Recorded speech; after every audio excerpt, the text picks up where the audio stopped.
Hello there everyone, welcome back to the channel and welcome to my raw, unfiltered first impressions of the PSVR2 PC adapter. Now I have to say, I didn't actually plan on buying one of these, but I am a bit of a nightmare, and when FOMO, excitement and hype takes hold of me, I can't help myself. Yesterday morning I was sitting there on launch day for this adapter and I was thinking, I don't need one.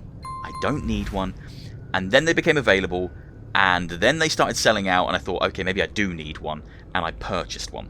Grabbed one from PlayStation Direct. Now, I have to say here, massive props to Sony and PlayStation Direct. You got this thing to me fast. I ordered it yesterday late morning, just before the afternoon, just before they sold out everywhere, and it arrived to me today late afternoon. So, like 24 hours basically, it was ordered and arrived at my door. That's pretty impressive. Like, we expect that as standard from Amazon these days if you have Prime, even if you don't have Prime. But from Sony to turn that around that quick, I'm really, really impressed. Now, I didn't want to buy one of these, or I didn't plan on buying one of these, but I am very, very happy that I did. Because I had forgotten just how nice DisplayPort connected, uncompressed PCVR could be.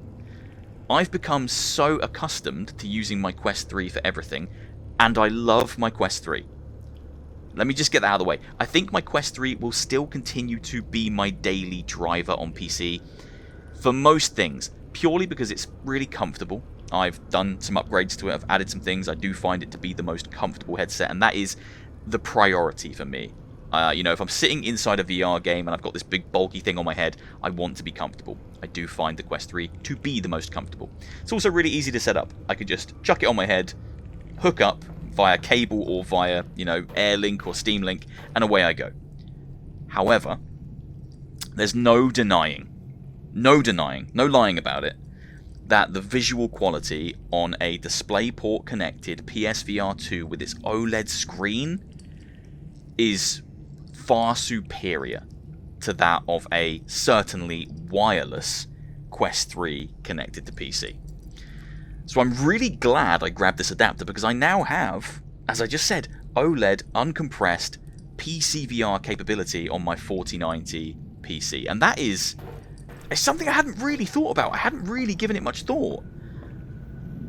And my PSVR 2 hadn't had much love over the last few kind of months. There hasn't been a lot coming out that's kind of driven me to pick up my PSVR 2. This has now given it much more purpose, and I think if I'm going to jump into a visually impressive game, something that's a little bit more visually taxing, I might throw on the PSVR 2 over the Quest 3, purely because I want to see it looking as good as physically possible. That's okay. Well, you could pick up some on the way back. Shut up, Russell. I've heard it all before. Now, let me just talk about my setup today, kind of how I'm running this. I didn't run out and purchase a separate Bluetooth adapter. My PC had 5.1 Bluetooth built into the motherboard. Initially, when I was setting this thing up, I was really struggling. I was starting to think, this thing's not going to work, but I just needed to update my drivers. My Intel wireless Bluetooth drivers in my PC needed to be updated. I would say if you're having connection troubles for the controllers, and that's what I was having, go to the website of the manufacturer of your Bluetooth driver, because there will probably be an updated one, and the second I downloaded the updated driver, all my problems were solved, and this now runs like a dream. These aren't losing connection, they're tracking pretty well. Like, I'm going to start running around shooting things in a minute, but at the moment, like, I'm not seeing any tracking issues. It's, you know, it's pretty much one-to-one. I can't feel it yet. I probably need to play something like Beat Saber. For this video today, I want to try Half Life Alyx, because everyone's playing Alyx, because it's gorgeous and it is like still the PCVR standard. Plus it has lots of these really nice dark areas, and I think they're really good for the OLED screen. I want to try a mod, so like Resident Evil 2 potentially in VR, and then I want to see if I can get UEVR to work. So I don't think it'll be a long video, but I want to test 3 things and just talk about my initial impressions. Oh, you shit. That's an antlion, Russell. That is an antlion. Yes. So you do know what ant-lions are. Yes, they're leggies. Leggies. Now, these kind of videos are kind of strange because you kind of just have to take my word for it, because obviously you're just seeing Half Life Alyx gameplay. And that isn't going to do anything for you if you're a PSVR2 owner considering maybe picking up the PC adapter, other than the fact you'd probably really like to play Half Life Alyx because it is a fantastic VR game. But seeing flat footage of it isn't going to show you how it feels to play this on a PSVR2. So I'll just kind of do my best to explain it. Hello? Hello? Ooh, you cheeky devil. Why the hell were you just living in there? Don't like that. It's too dark in there. Now, immediately, as I say, it's I really wish Meta would give a DisplayPort connection option for their future headsets. I wish they'd done it for Quest 3. I wish they'd continued to do it for all of their headsets, because having a DisplayPort connection is genuinely incredible. Like, uncompressed VR without any artifacting or little kind of weird little elements that shouldn't be there. When it's just as clean as this is, it is an absolute treat. And the OLED screen just takes it up a notch. The colours really pop. The dark areas genuinely look dark. There's none of that kind of, I guess it's grayscale pixelatedness that you kind of get with some older headsets. Quest 3 isn't so bad for it. Quest 2 used to be quite bad for it, but black areas would look really grey. In here, dark areas that are like truly black and really kind of claustrophobic, they look black. That first area I started in with the torch cutting through, yeah, that looked crazy. Really dark, really intense, and the colours do pop. This OLED, that's going to be the selling point. It is the selling point. You know, yes, we don't get the face haptics. Yes, we don't get the really nice controller haptics, all that kind of stuff. The controllers do still vibrate, by the way. They have been vibrating for me. That you're just not getting the kind of the intense haptics that you get if you plug it into your PS5. The selling point is just going to be... I don't want to use that. I want to use this. The selling point is going to be you get an OLED PCVR headset that is running with a direct DisplayPort connection. It's really as simple as that, I think. For me, anyway, that is the selling point, and I am really glad that I made this purchase. I think if you have a PC and you've got your PSVR 2, you're gonna, and the PC's good enough to run PCVR, of course. Getting one of these adapters, if you can get hold of one, is going to increase the usability of your PSVR 2 tenfold. You're going to get so much more out of it. You are going to unlock just a whole world of PCVR games and potentially mods. I'll check out the mods in a moment. I think mods do work. I can't see why they wouldn't. But stuff like Resi 2 in VR, Resi 7 in VR with motion controls. There's so many fantastic PCVR mods. Oi! Don't do that. Oh, you've got to put it down. I pulled it the wrong way. Oh, my health's full. Oh, I've killed the thing. I didn't need to do it. Oh, I feel like an absolute shit now. Alright, lift that up. Oh, both hands. Alright. Both hands. Oh, no, I don't like it in there. One thing I am noticing is a little bit of kind of stutter as I'm moving around. That might just be Half Life Alyx. I'm running it on the highest settings, and I'm using OBS and recording. I feel like that probably isn't the fault of PSVR 2 or the adapter or the Steam app, but I am feeling a tiny bit of... Oh, they're the nasty ones. They're the really nasty ones. Tiny bit of kind of stutter. Every now and then it kind of just jiggles a little bit. Very minimal, and for the sake of that crisp, beautiful visual, not a deal breaker for me at all. Do I have to pull a thing? I do, I think. Yeah, there we go. Yeah, I love these guys. This guy, and I can put... Oh, no, he grabbed me. Oh, no, my gun stop. Flipping heck, I don't like him anymore. Give me that. Give me... There we go. That one. Thank you. Bloody heck. He grabbed me right in the face. Can I have your mask? No, he wants his mask. Thank you very much. Put it on. I'm a tiger. Right, I will jump over to Resident Evil. I've got no blooming ammo left. I'll jump over to Resident Evil 2 now, see if we can get that to run inside here. But yeah, this is a really good option. Right, that was painfully easy. We are straight into Resident Evil 2, the VR mod made by Beardo now. I don't know why I expected that to not work or be like hard. That is very painless. The app is obviously doing all the right things to just run through Steam to allow VR games to work, whether they are, you know, fully fledged official VR games or mods. All works the same way. And again, I'm so easily impressed. I'm just impressed that, like, buzzwise, that works, you know. I'm able to do that and look around. How do I okay, that changes to that gun and that. I can't remember the buttons for this game. I can change my knife with that. Brilliant. I can aim with that. That's pause. How do I do D-pad? I can't remember how I do D-pad. It doesn't matter. I don't have any other guns, but like it's all working as intended.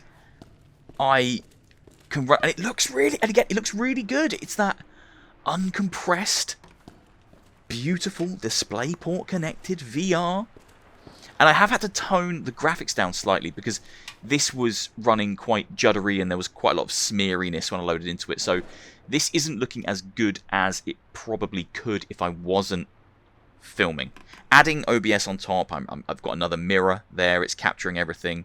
It does kind of add some processes, slows things down, and it means I need to kind of knock the graphics back of games somewhat. Usually mods, because just due to how intense they usually are to run.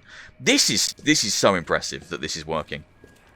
Okay, so now, not only can you play Half Life Alyx, and, you know, all of the PCVR games on Steam that you might want to play, I would highly recommend stuff like Alyx, of course, and Hellsplit Arena, Blade and Sorcery, games that aren't on PSVR2, you know, you can now play them.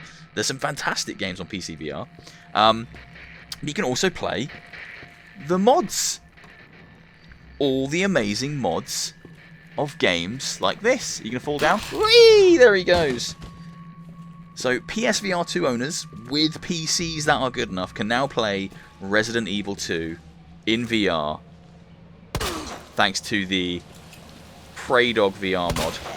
Oh, it just works so well. All of it does. Reloading looks janky as hell. It all works so bloody well. I'm so impressed.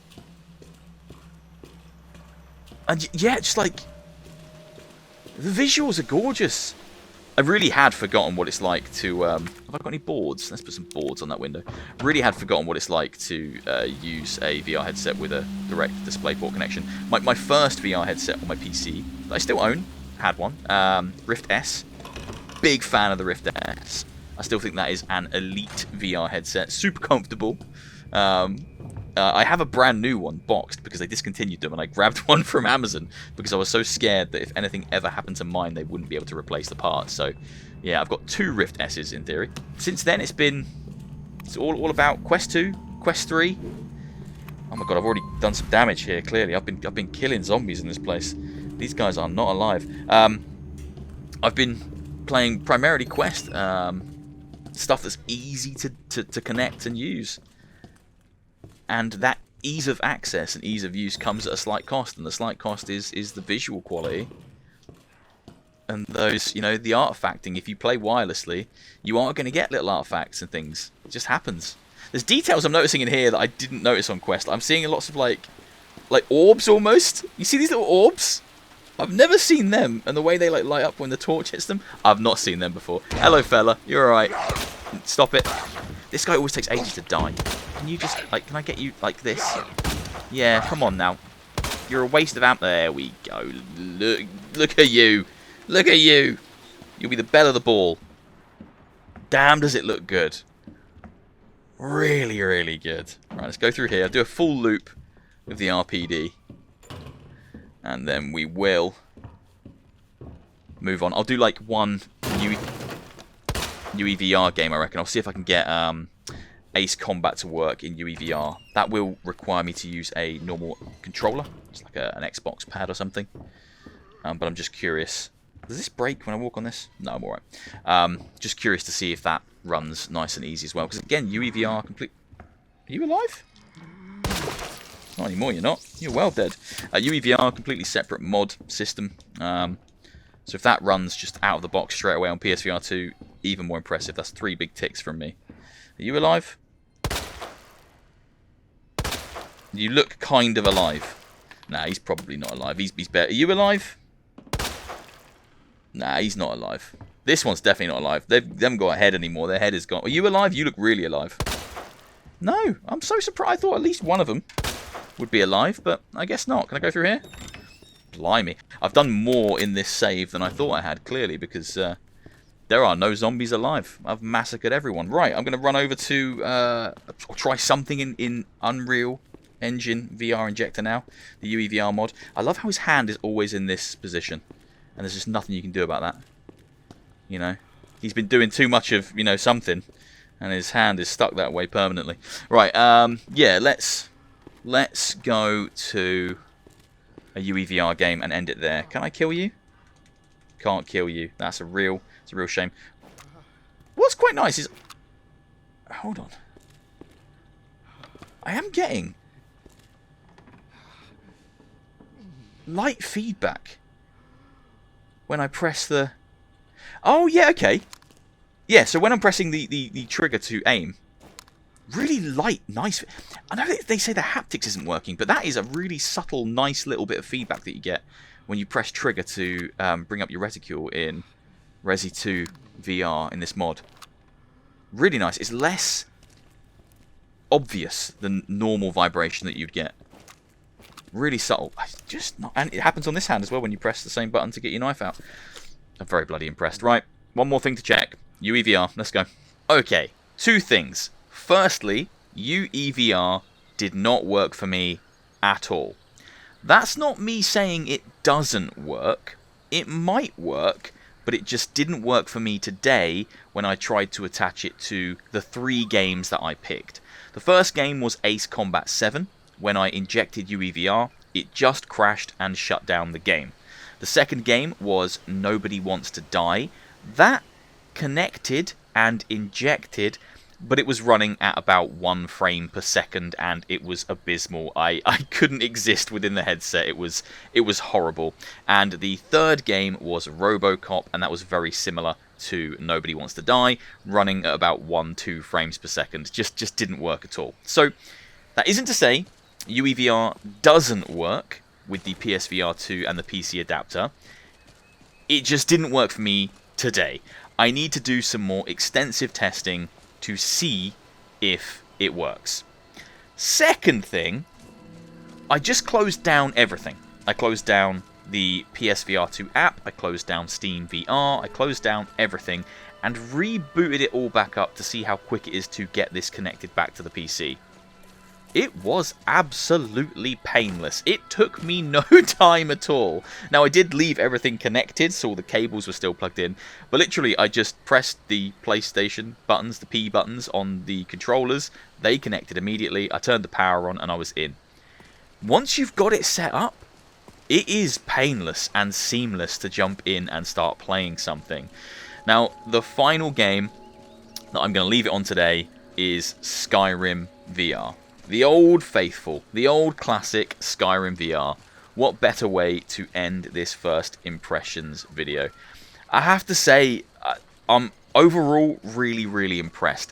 There were a few little teething problems, and I thought I was about to kick off and rage when I couldn't get the controllers connected to my PC. But that was user error on my behalf. That was my fault. I needed to update my drivers, and once they were updated, it connected seamlessly, and it has stayed connected. These controllers have not lost connection once. The tracking is great. I moved them around. I took them to the other side of my room. They were still connected. So the range is really good. I don't really have any complaints. I am genuinely impressed with the PSVR2 as a PC VR headset. Oh, I've missed him. It is a great piece of kit and a really good option for people looking for an OLED DisplayPort connected PC headset. Now, between shutting this all down and booting it back up, I did have a little look online at other OLED PCVR headsets for a kind of price comparison, and you're still looking at around £500 minimum for any of them. So PSVR2 is very competitive in that market if you're looking for an OLED PCVR headset that has a DisplayPort connection. Vive Pro 1 is OLED, still sits at around £500. The Pimax options, they are incredibly expensive. You know, you're not, oh my god, was that a wolf? You're not going to grab a Pimax cheap, that's for sure. They're very expensive headsets. You could be looking at upwards of £1,000. There are options out there, but at £500 for a PSVR 2, it's actually pretty competitive for an OLED DisplayPort connected PC headset. Yes, you would need to add on the cost of the PCVR adapter, about £50, and chances are you would have to add on the cost of a DisplayPort cable and potentially even a Bluetooth adapter. So you might be looking closer to £600. It's an expensive headset if you're looking at it just for PCVR. But if you got it on a sale like it was on last week where it was 200 and something pounds, or if you can pick it up on sale at that price again in the future, and Sony will be likely to cut the price of the headset to shift more units in the future, look at Black Friday, something like that, then you're getting an absolute bargain for a PCVR headset at that kind of price. Now, I have been very glowing about this thing. I'm having a really good time with it. It's working really well. But I will touch on the negatives. Off the top of my head, there are a couple of negatives that I feel I do need to address. I do think this device at £50, 50 English pounds for the little adapter, I do think it should have come with a DisplayPort cable and a Bluetooth adapter. I've seen people arguing in favour of Sony, saying things like, yeah, but most people probably have a DisplayPort cable laying around, and including one is a waste and it's a cost and all this stuff. And I'm thinking, is that demographic of people who already own a PSVR 2 with a PS5, who are now considering maybe using that thing on a PC that they have, is that demographic going to have a DisplayPort cable just laying around? A 1.4 DisplayPort cable? I don't think they will. If the PSVR 2 is your primary headset, and now you're thinking, oh, maybe I'll get a PC and I'll use it on PC, or maybe I'll hook it up to this PC and see if I can play some PCVR games, I don't think those people are just going to have a DisplayPort cable laying around. I really don't. And even more than that, I definitely don't think they're going to have the correct Bluetooth adapter just laying around. Sony have outlined, I think, 4 different adapters that they say are the best to use. But if you do have a 5.1 Bluetooth adapter built into your motherboard on your PC, you should be okay.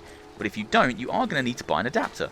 So there are 2 additional components that don't come with the £50 PCVR adapter that Sony are providing that a lot of people will probably need to buy. I genuinely believe that the demographic of people that have this headset won't have these things just laying around and won't necessarily know that they need to buy them. I don't think that's great. I don't think that's very consumer first, consumer friendly. I think they are thinking with their wallets in that instance and saying, we can save the money because some people will have those components. But I think the majority of people will not have those components. So that, for me, is definitely a negative. Oh, look at that. Skyrim is so pretty. When you mod this game, it looks absolutely stunning. Outside of that little issue that I have around Sony not providing all of the equipment that you need to get this set up and running for the £50 price point that they slapped on it, I am struggling to find other negatives.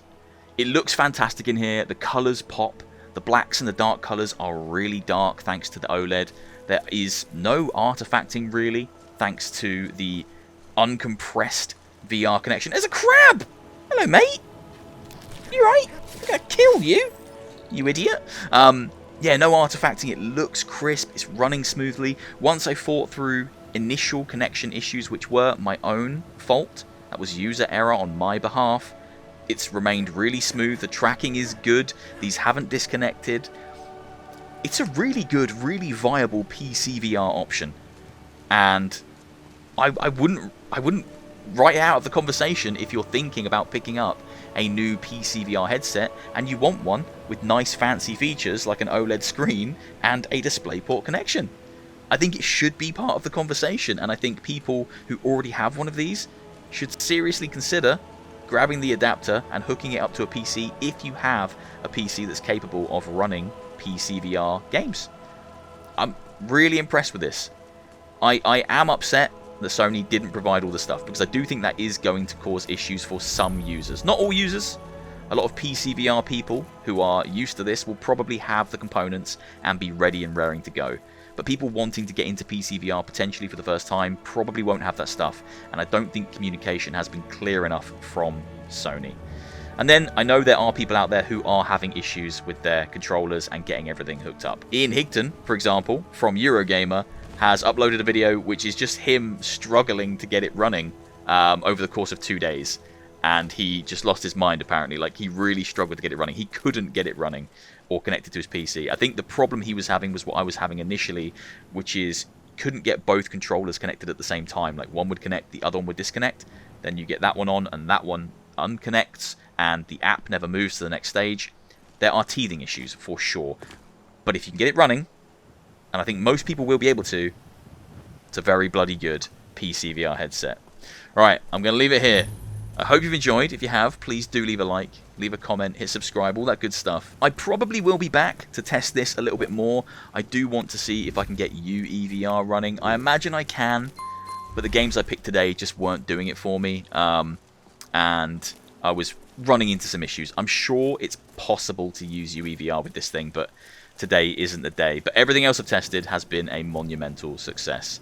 PSVR2 PCVR adapter impressions. So far, very positive. Really glad I picked one up, and I'm excited to start using my PSVR2 more. Who the hell are you? Thanks to you. Wait, I'm doing a video. I tried my best, love. Another milk drinker crying about his effort. I can't remember the last time I drank milk. Glory. Right, get out. Let me out of it. Let me out of it. Ah! Die! Take this. This is what you get, Ayla the Hunter. Don't blooming interrupt me when I'm doing my videos. Ah! Yeah! Yeah! There you go. Right, take care, everyone. See you soon for another one. Bye!